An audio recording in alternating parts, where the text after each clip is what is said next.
Yeah, good afternoon. I'm the MP for the area, and Ms. Commissiong is the neighboring MP. We have just gone to see the parents of the two victims. They actually are neighbors. But first of all, I'd like to give my condolences to the family and friends of these young men of this latest tragedy. And we appeal to the community, like we have always done, that it's everybody's responsibility. The police have their job, the government obviously have their job, the churches have their job, and the schools and the community.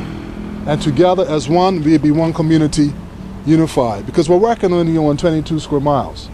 And if we work together, we could get to the bottom of this situation. And we've been saying this now for years. The last 2 or 3 years as the MP, I was a former minister, but I've said it over and over because most of the murders have happened in my constituency.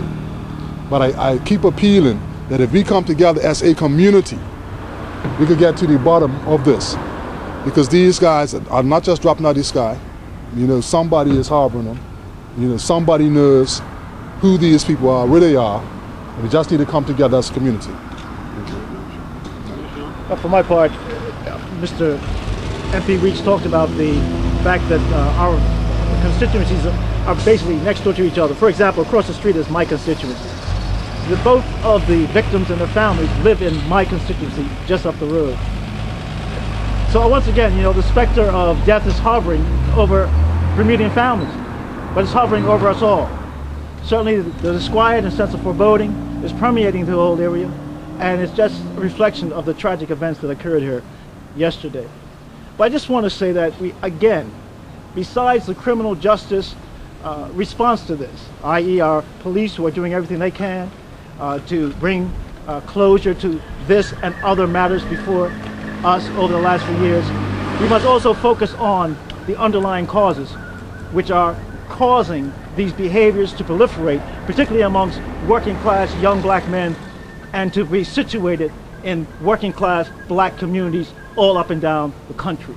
We cannot be in denial about this. And I think until we learn to talk the hard truth about what is going on, as I've attempted to do for the last 20 years, even before becoming a member of parliament, as many of you know in the media, we are still going to be finding ourselves, I think, spinning our wheels in trying to reduce and quell what is becoming a social threat to all of Bermuda. The Shadow Minister of Public Safety has called on the police and the governor to basically step up to their responsibility. Do you guys share that opinion? I'll tell you what, if I may, Gary, as a member of the former cabinet, what we had done, we had started to implement ceasefire, and I think shot spotter. It helps to identify where these shots and whatnot come from.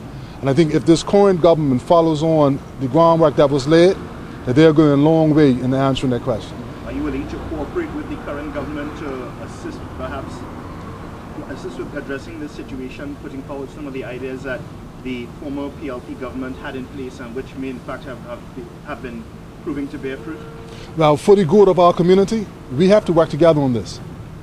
So I think across social lines, across racial lines, across party lines, we have to come together as one to deal with this. Gary, I just want to add to that. See, it's not just the current government following on with the good work that was done by the previous PLP government on the criminal justice side. It's also on the other side of the coin as well, which I'm talking about in terms of prevention and changing the paradigm and dynamics which have produced these behaviors which we find so appalling. For example, the Job Corps program that came out of the Mincy study. As you know, I worked on that about which was driven by the issue pertaining to young black male. Career pathways. I heard the current Minister of Education, rather, Mr. Brangman, point to that as being something that they need to build upon. Again, that's coming out of some of the work that I and others did within the PLP. And that's what the community needs to understand, that unless we begin to deal with the underlying causes, we're just going to see this replicating across generations. Because I think if anybody was honest about it, the real trajectory of this goes back into the probably the mid-'80s, when the young men of my generation were 18, 17, 19, and 20. And so we're going into a third generation of this type of behavior. Certainly the previous governments of that era dropped the ball in a big way, despite being advised of what was taking place. And I think we're still reaping the downside of the decisions that were made and some that were not made during that era. A former PLP minister suggested that when asked that there wasn't a gang problem in this community. That was 10, 11 years ago.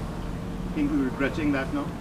Well, certainly there's or not dealing with it then as a gang situation. Yeah, certainly there's blame to go around on both sides. But if you look at the Mincy report, we talked about the change that took place in the mid-1980s, late 1980s, as being the critical juncture, which saw further marginalization of black working class men. This is a socio-economic phenomenon, and if you go with any reputable studies worldwide, the same thing comes out of it. That in countries where you see growing income inequality, you're going to find the growth of crime, drug use, drug dealing, drug smuggling in these communities. Okay, that's one thing we do know. So it's not just a matter of poverty. The key thing is the areas where there's growing income inequality. And in Bermuda, most of that income inequality is color-coded. That's why you're seeing it proliferating in these black working class communities. Thank you very much. Thank you. Thank you.